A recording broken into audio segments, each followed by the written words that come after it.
hasta aquí puedo llegar. Es por esto que mi decisión es presentar mi renuncia al cargo de presidente de la República.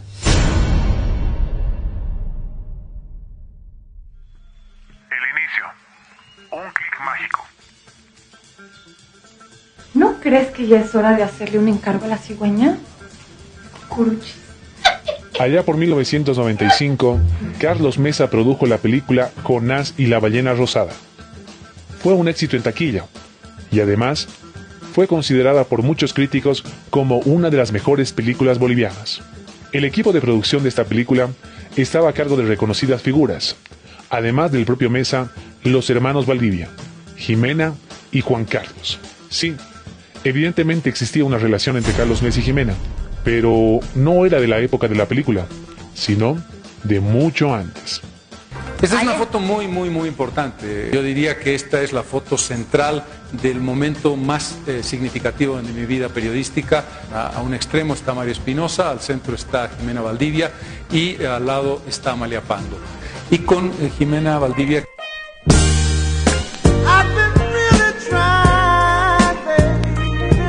Eso nos mantenía permanentemente en acción. Tengo un par de preguntas conmigo mismo, medio extraña.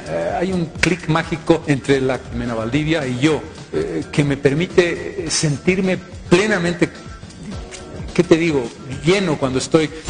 Pero, ¿quién es Jimena Valdivia? ¿Por qué es tan importante en la vida de Carlos Mesa? ¿Por qué tiene más protagonismo que la misma esposa de Carlos Mesa? ¿Por qué no se explota más la imagen de la familia, la imagen de la mujer, la esposa de Carlos Mesa, que es una persona muy conocida, activista, muy querida además en Bolivia? Bueno, acabo de ver una llamada en su celular de Jimena Valdivia. Jimena Valdivia acompañó muy de cerca la vida de Carlos Mesa.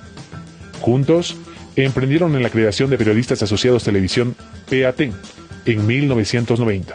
Para el año 2002, PAT no brindó las ganancias deseadas. Y entonces, la dupla Mesa-Valdivia decidió incursionar en otro negocio. Porque creo que necesitamos gente nueva.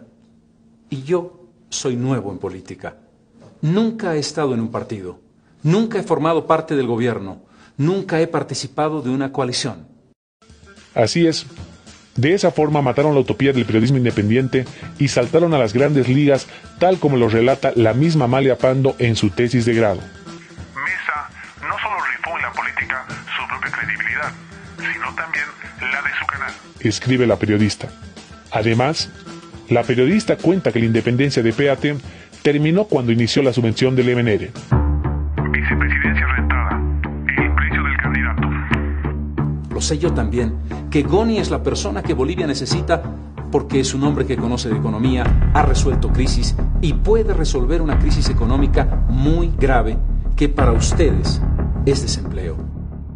¿Cuál era el precio para ser el vicepresidente de Goni? ¿Por qué fue el candidato de Gonzalo Sánchez de Lozada? ¿Por qué con Goni? Probablemente a muchos de ustedes Goni no les gusta. Pero aquí no estamos para votar por una sonrisa o por una simpatía. La respuesta es sencilla. 8.400.000 bolivianos. $1.200.000 en cuotas. Goni otorga un poder irrevocable al ciudadano Carlos Mesa para erradicar la corrupción durante su mandato. El poder que me otorga Gonzalo Sánchez de Lozada es el poder que el pueblo de Bolivia nos tiene que dar con su voluntad para luchar contra la corrupción. El mismo Mauricio Balcázar, ex ministro de Información y yerno de Gonzalo Sánchez de Lozada, cuenta esta transacción. ¿Son $200.000? Él pidió $1.200.000, sí. ¿Y eso le dieron en una sola suma o también le repartieron en cuotas? En aproximadamente 10 cuotas. Sí, a mí yo me acuerdo en la convención estar ahí y Carlos Mesa abriendo la palma de sus manos y hablando de transferencia, cuando 7 u 8 horas antes estaba exigiendo un cheque de garantía. Y siendo vicepresidente fue insistente en que se le vaya pagando cada mes el monto que él definió y pidió. A esto se suma otra denuncia. El periodista y escritor Emilio Martínez, a través de su libro El caudillo ilustrado, cuenta lo referente a la misma transacción. Se detalla como una transacción financiera, sí, la llegada de Carlos Mesa a la vicepresidencia. Y el monto específico que dan estas fuentes es $1.200.000.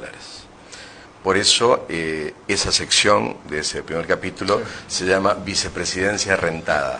El libro del caudillo ilustrado dio varias vueltas por el país, incluida la Feria Internacional del Libro en Santa Cruz. Es que causa curiosidad, porque en el libro se expone con varios documentos inéditos cómo se negoció la inclusión de Carlos Mesa en el binomio con Sánchez de Lozada el año 2002. Incluso, en el libro Presidencia Sitiada, escrito por el propio Carlos Mesa, el actual candidato cuenta. El toque pragmático de los movimentistas lo aprecié en la recepción en casa de Sánchez de Lozada, esa misma noche después de la proclamación.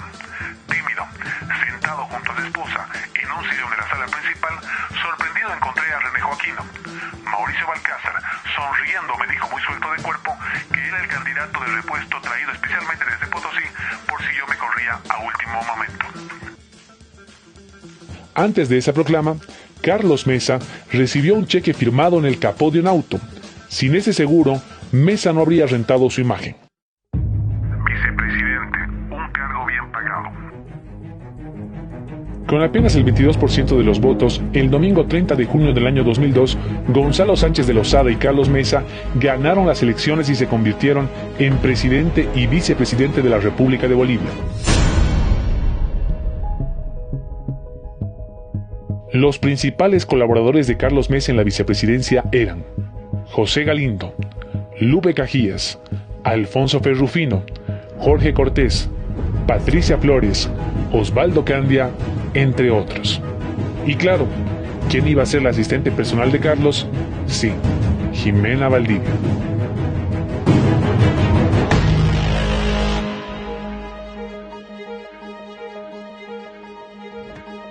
Cada uno de estos colaboradores y el propio Carlos Mesa recibió un monto de dinero mensual proveniente de los gastos reservados, dinero del Estado que se distribuía a los políticos de forma un tanto obscura.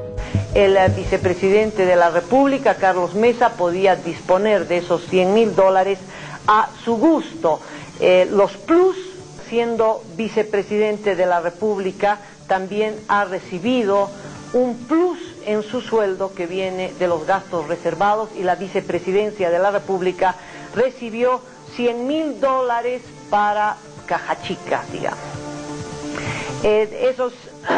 Con esos $100.000 de los gastos reservados, Carlos Mesa, vicepresidente, recibía un plus de $7.000. Su secretario general, José Galindo, actual ministro de la Presidencia, $4.000. Lupe Cajías, actual delegada presidencial de lucha contra la corrupción, $4.000. Alfonso Ferrufino, actual ministro de Gobierno, $4.000. Jorge Cortés, actual ministro de Desarrollo Sostenible, $4.000. Patricia Flores, actual secretaria del presidente, $2.000. Osvaldo Candia, actual secretario de prensa del presidente, $2.000. Todo esto suma $27.000. Estos $27.000 salían de los $100.000 que se le asignaba a la vicepresidencia. Esos $100.000 salían de los gastos reservados. Eso es lo que costaba cada uno de los colaboradores de Carlos Mesa al pueblo de Bolivia mensualmente. Carlos Mesa, como vicepresidente, se quedaba con los $73.000 restantes. Pero, ¿quién recibió el dinero? ¿Cómo hizo Carlos Mesa para blanquear todo ese dinero, sin dejar registros en el sistema financiero, sin tener nuevas empresas a su nombre? Según las investigaciones, quien firma los recibos del dinero entregado a Carlos Mesa por Sánchez de Lozada es Jimena Valdivia. Se han filtrado todos estos recibos y no han sido desmentidos ni por Carlos Mesa ni por Jimena Valdivia. Según la defensa legal de Jimena Valdivia, estos recibos son verdaderos, pero fueron obtenidos de forma irregular. ¿Cómo vas a aclarar el tema de PAT? Un hecho que, de haber sido un hecho irregular, prescribió hace más de 16 años. No es mentira, no se lo inventó nadie, está todo documentado. comprobante por comprobante. Comprobante de ingresos, ingresó por Bola 8 Producciones, ingresos en Jimena Valdivia, aprobado por Jimena Valdivia, absolutamente Ernesto Vilaplana Aramayo, la plata, lo que entró, lo que no entró, absolutamente todo. No hay forma de huirle a esto, no hay forma de huirle. Pero lo que más molesta es el cinismo con el que se actúa. Si hubiera sido delito ya prescribió. Y ahí yo le digo al señor Mesa, este es un tema de ética. En política, yo dije, la corrupción no prescribe. No se puede refugiar en el silencio. El señor Mesa recibía $100,000 mensuales de gastos reservados. Los gastos reservados son gastos públicos. Eso no es un negocio entre privados. Tiene que ver con una práctica que se hace en Bolivia y en todas las partes del mundo donde hay gastos reservados por la naturaleza de estos, que es su destrucción. Entonces, sumemos. $1.200.000 por su candidatura como vicepresidente de Sánchez de Lozada el año 2002, más su salario como vicepresidente, $6.428 mensuales por 14 meses, son $90.000. A eso debemos sumar un segundo salario de $7.000 mensuales provenientes de los gastos reservados. Durante 14 meses hacen una suma de $98.000, más $73.000 durante 14 meses no esclarecidos de los gastos reservados que recibía como vicepresidente, sumados hacen más de $1 millón. El total de estas cifras nos dan un resultado de $2.400.000 por un año y 2 meses en el cargo de vicepresidente, más de 18 millones de bolivianos. Dicen que todos tienen un precio. Ese fue el precio de Carlos Mesa para acompañar a Gonzalo Sánchez de Lozada como candidato el año 2002, mientras que el salario mínimo de un boliviano al cambio actual era alrededor de $63.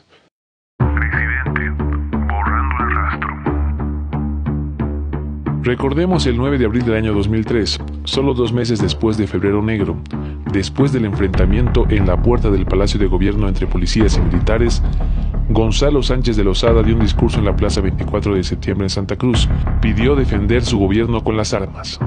Y Carlos Mesa estaba ahí, aplaudiendo a su presidente, asusando desde el mismo balcón a un levantamiento armado si es que alguien quisiera intentar quitarles el poder y sus privilegios. Mesa asumió la presidencia de la República de Bolivia entre 67 bolivianos asesinados y cientos de heridos de por medio. Le ruego hacer la señal de la cruz. Ciudadano Carlos de Mesa Gisbert, jura usted, por Dios y por la patria, por los santos evangelios, cumplir la constitución política del Estado, sus leyes y desempeñar fiel y lealmente el mandato de presidente constitucional de la República? Sí, juro.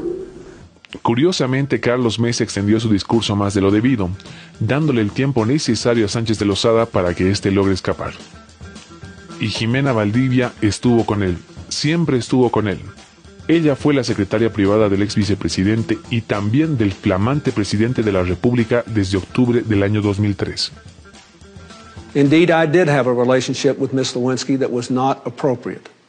In fact, it was wrong. It constituted a critical lapse in judgment and a personal failure on my part for which I am solely and completely responsible.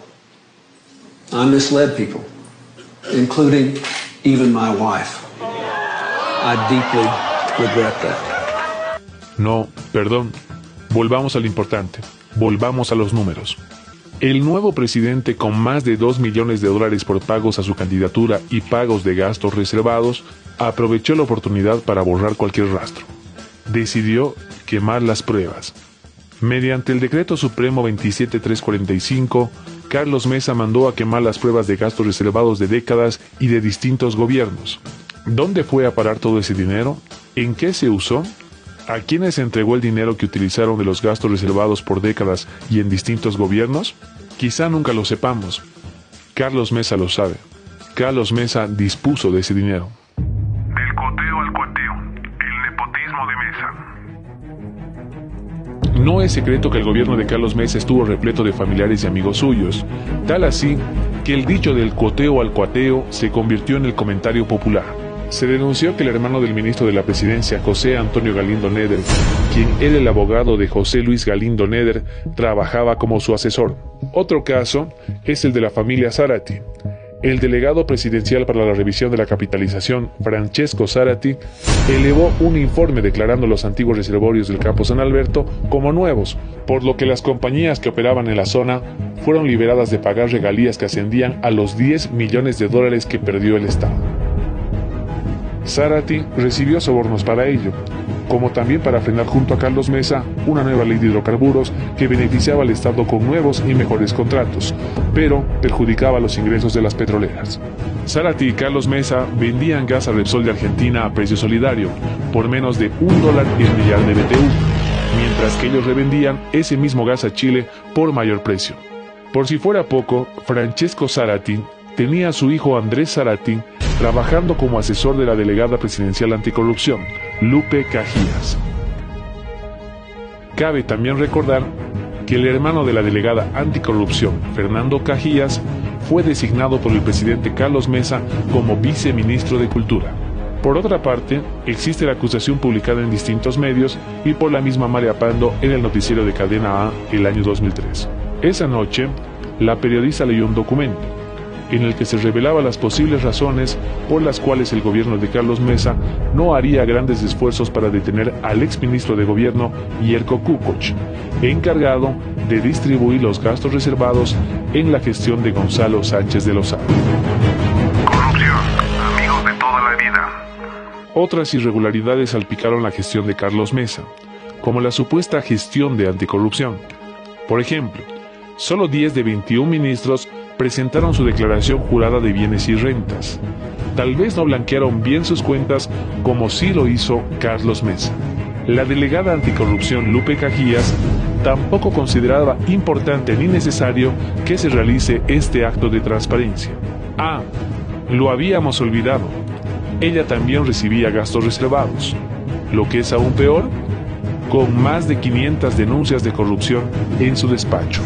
Lupe Cajías, actual delegada presidencial de lucha contra la corrupción, $4,000 salían de los $100,000 que se le asignaba a la vicepresidencia.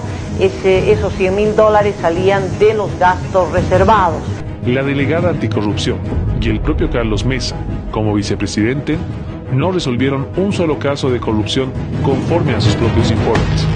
Por otra parte, Carlos Mesa, en su época presidencial, firmó el decreto 27727, en el cual autorizaba el desembolso de $2 millones a favor de la empresa constructora Asbun. Cabe señalar que Asbun y Mesa eran compañeros del Colegio San Calixto Sehuencón, grandes amigos de toda la vida. Asbun fue sentenciado a 12 años de cárcel por estafa de $2 millones al Fondis, fondo que debió ser destinado a la construcción de viviendas. Sin embargo, aquello nunca sucedió. Según la denuncia, Carlos Mesa recibió $400,000 de ese dinero. Desarme nacional, entrega de misiles a Estados Unidos. En el gobierno de Carlos Mesa se inicia la entrega de armamento de las Fuerzas Armadas de nuestro país al gobierno de Estados Unidos, a través del Decreto Supremo 28168, mismo que automáticamente levantaba la información reservada o confidencial del Estado, violando de esta manera la soberanía de Bolivia. ¿Cuál fue el precio para que Carlos Mesa viole la soberanía del país? ¿Cuánto vale para él la dignidad de Bolivia? Inmunidad. En diciembre del año 2003, Carlos Mesa, como jefe de Estado, solicitó por escrito al entonces presidente del Congreso Nacional, Ormando Vaca Diez, la aprobación y ratificación para otorgar inmunidad a los militares norteamericanos que hubieran cometido crímenes de lesa humanidad en nuestro territorio. La inmunidad para ciudadanos y militares de Estados Unidos radicados en Bolivia desató controversias en el mismo gobierno de Carlos Mesa y fue rechazado por organizaciones sociales y partidos de oposición de ese entonces, mismos que lograron ponerle freno a esa medida política en la Cámara de Senadores, cuando ya había sido aprobada en la Cámara de Diputados a solicitud de Carlos Mesa. País abandonado. La El 6 de junio del año 2005, todo terminó. Era la tercera y definitiva renuncia de Carlos Mesa. Probablemente no la última, pero la definitiva a la presidencia a la que accedió el año 2003. He decidido presentar al país, presentar a la consideración del país, a la consideración de ustedes, ciudadanas y ciudadanos de Bolivia, como me manda la Constitución, mediante el Congreso Nacional, mi renuncia al cargo de presidente constitucional de Bolivia.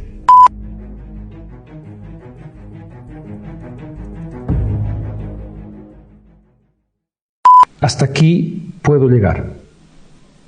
Es por esto que mi decisión es presentar mi renuncia al cargo de presidente de la República.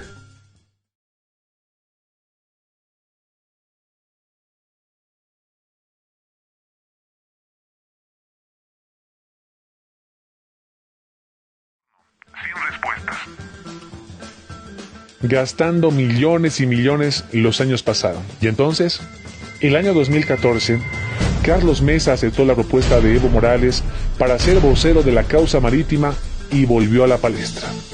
¿Cuánto recibió por ello? Nada más y nada menos que 2.800.000 bolivianos por tan noble tarea. Carlos Mesa recordó viejos tiempos, aquellos de los pagos por ser candidato, aquellos de los gastos reservados. Y entonces, ¿por qué limitarse a sumas pequeñas si las encuestas decían que era un candidato con posibilidades? Y yo soy nuevo en política. Nunca he estado en un partido. Creo que soy la persona que puede dar esta imagen nueva. Esta es la idea, muy sencilla. Soy candidato porque creo que represento adecuadamente lo que el país necesita hoy día. Y lo creo de verdad. Y creo que tengo la condición y la capacidad para llevar adelante este esfuerzo. Y en el camino, él solo, sin que nadie haga nada, revela nuevas contradicciones. Vuelve a generar dudas sobre su conducta en la política. Carlos Mesa nunca aclaró por qué en su declaración a la Unidad de Investigaciones Financieras dice literalmente: 8 de octubre, Carlos Mesa le pide a la Unidad de Investigaciones Financieras que levante su secreto bancario para que sea de conocimiento público cuánto tiene de dinero en sus cuentas en el país. Pero algunos días después, don Carlos Mesa envía una otra carta a la Unidad de Investigaciones Financieras y le dice que se ha acordado, recién, vean ustedes, tuvo que pasar mucho tiempo, para que don Carlos Mesa se acuerde que habría tenido una cuenta bancaria que aperturó en un país en Europa. No ha especificado en qué país europeo ha abierto una cuenta bancaria don Carlos Mesa. Y luego, dijo que se acababa de acordar que tenía cuentas en el exterior. Carlos Mesa tampoco aclaró en los últimos meses la venta de un departamento valorado en más de $150.000, mismo que fue vendido a una persona investigada por narcotráfico y a un precio de tan solo $30.000. Menos aclaró las declaraciones de su ex vocero sobre la recaudación de $10 millones para su campaña a través de kermeses. Luego, redujo la cifra a 7 millones. ¿Lo recaudaron con kermeses? Mesa nunca lo aclaró. ¿Qué esconde Carlos Mesa? ¿De qué se esconde? ¿Por qué no aclara? ¿Por qué no explica a los bolivianos estas irregularidades? Y al mejor estilo de una estrella del rock o de la música contemporánea, violentamente ingresó a su vehículo, dando un portazo a las preguntas de los medios.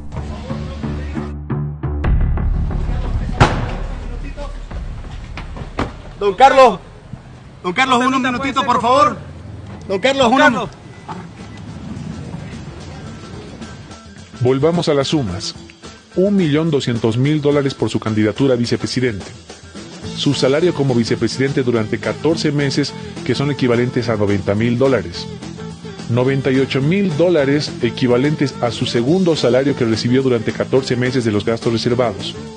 Más $73.000 durante 14 meses no esclarecidos de los gastos reservados que recibía como vicepresidente, son más de $1 millón. Más $76.857 de salario que cobró Carlos Mesa durante 20 meses como presidente de Bolivia. Más $400.000 que recibió del caso Asbun. más otros $400,000 por ser vocero de la demanda marítima, más $150,000 por la venta del departamento, narcoventa, más $10 millones para su actual campaña, proveniente, según Comunidad Ciudadana, de la realización de kermeses. Hacen un total de más de $13 millones, más de 94 millones de bolivianos. Y a eso deberíamos sumar los más de 54 millones de bolivianos no esclarecidos de los gastos reservados presupuestados para las gestiones en que fue presidente. Carlos Mesa nunca tuvo las cuentas claras.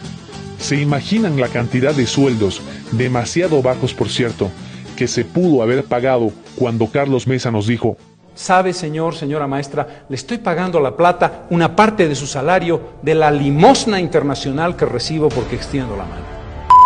Porque además de que paso la manito para que me den limosna para pagar los salarios, también pago los salarios de los impuestos que pagan ustedes.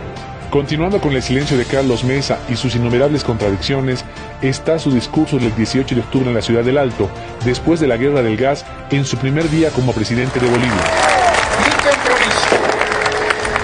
Mi compromiso es ni olvido ni venganza, justicia.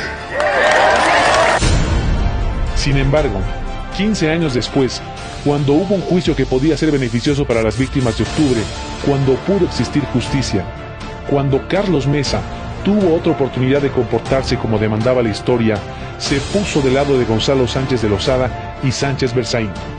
Carlos Mesa renunció a su promesa, renunció a ser testigo de las víctimas de octubre. Carlos Mesa y Jimena Valdivia deben explicar a Bolivia dónde está todo ese dinero, de dónde salió todo ese dinero. Deben explicar por qué se vendieron, por qué violaron la soberanía de Bolivia. Lo que nos preguntamos los bolivianos es: ¿cuál es el precio de Carlos Mesa hoy? ¿Por cuánto entregará el país? ¿Por cuánto venderá nuestros recursos naturales? ¿Por cuánto entregará nuestra soberanía? ¿Por cuánto sumirá al país en la pobreza e inestabilidad social? Carlos Mesa es alguien que siempre se contradice, que renuncia a todo el tiempo, excepto a sus dos grandes amores.